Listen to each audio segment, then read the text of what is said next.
The American people ultimately, I believe, are angry because they are looking at this great country, a country which many of our veterans fought and died for. And what they are seeing is that this nation is losing its middle class, is losing its democratic values, and in fact is moving toward an oligarchic form of government where a handful of billionaires control the economic and political life of this nation. Madam President, in the United States today, we have the most unequal distribution of wealth and income since the 1920s. Now, you're not going to see what I'm talking about now. You're not going to see it on Fox. You're not going to see it on NBC or CBS. But it's important that we discuss this issue because it is one of the most important issues facing America. Madam President, today, the wealthiest 400 individuals in America own more wealth than the bottom half of America, 150 million people. 400 and 150 million. Today, and this is really quite amazing, the 6 heirs to the Walmart fortune, the Walmart company, of course, started by Sam Walton, his children, one family, now own more wealth than do the bottom 30% of the American people. One family owns more wealth than the bottom 30%, 90 million Americans. Today, the top 1% own 40% of all of the wealth in America. Top 1% own 40% of all the wealth in America. Madam President, what do we think the bottom 60% of the American people own? I ask this question a lot around Vermont. Have a lot of meetings. Say, what, top 1% owns 40%? Okay. People say, yeah, we understand. That's not good. We understand that.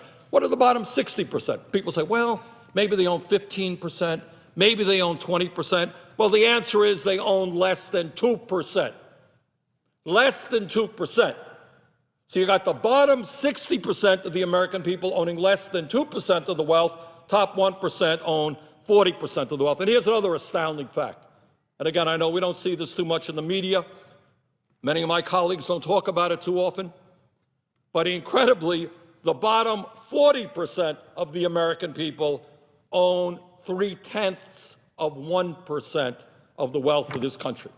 And I know we have some of my colleagues coming up here and say, look, not everybody in America is paying taxes.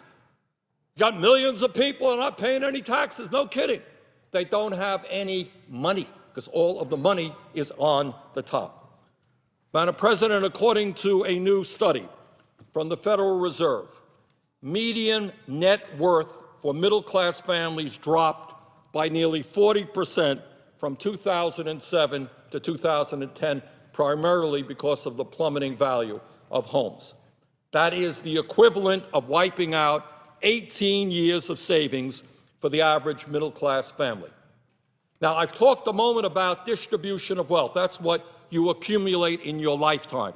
Let me say a word about income, which is what we earn in a year. The last study that was done on income distribution was done recently, and this is what it told us, and this is really, literally quite hard to believe. The last study on income distribution showed us that between the years 2009 and 2010, 93% of all new income created in the previous year went to the top 1%. 93% of all of the new income created between 2009 and 2010, last information we had, went to the top 1%, while the bottom 99% had the privilege of enjoying the remaining 7%. In other words, the wealthiest people in this country are becoming phenomenally wealthier, middle class is disappearing, and poverty is increasing.